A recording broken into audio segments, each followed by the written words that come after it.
আমার এই কথাটা খেয়াল করেন আপনারা, মনে রাখবেন আপনি এক ওয়াক্ত নামাজ পড়েন নাই, এক ওয়াক্ত নামাজ আমি ছেড়ে দিয়েছি, কিন্তু আমার মনের মধ্যে এমন তুলপাল সৃষ্টি হয়েছে, হাই আমি কি করলাম, আজকে একটা ওয়াক্ত নামাজ চলে গিয়েছে।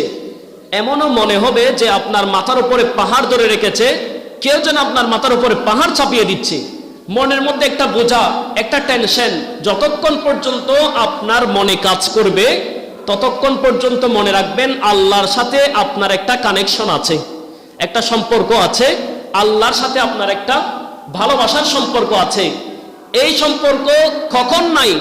যখন আপনি বুঝবেন 2 রাকাত, 2 ওয়াক্ত, 3 ওয়াক্ত, 4 ওয়াক্ত, 5 ওয়াক্ত দিনের পর দিন নামাজ চলে যায়, আপনার কোনো চিন্তা থাকে না, আপনার কোনো টেনশন থাকবে না, আপনার মধ্যে কোনো অনুশোচনা থাকবে না যে আজকে আমার 1 ওয়াক্ত নামাজ চলে গিয়েছে, 1 রাকাত নামাজ চলে গিয়েছে, একদিনের নামাজ চলে গিয়েছে। এই চিন্তা যখন আপনার মাথা থেকে টোটালি চলে যাবে, তখন মনে করবেন আপনি আল্লাহর জিম্মা থেকে ছুটে গিয়েছেন।